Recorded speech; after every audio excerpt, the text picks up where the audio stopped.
Hey, Mark Weisenburger here. Today I want to do a quick video on how to create a Facebook Live video from your iPhone.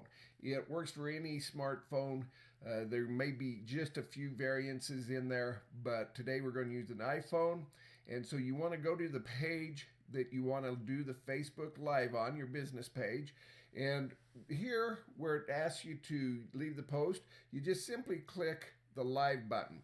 And that's going to bring up a screen that is going to ask you for a description.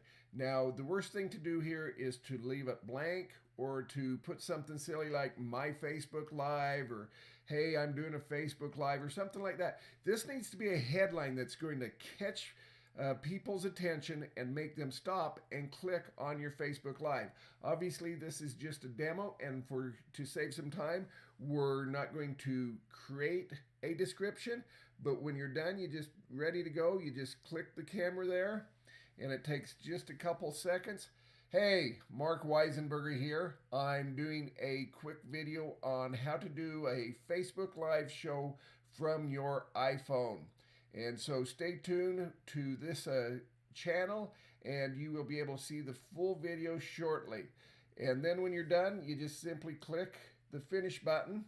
And while it's finishing, it's recording and saving itself. And then it gives you the opportunity to delete the video. So if you didn't like what you posted, it really sucked, you can delete it. But I'm just going to go ahead and post that. And so that is now on my Facebook page. And so if you have any questions, make sure you leave a comment and ask those questions of me, and we will talk to you tomorrow.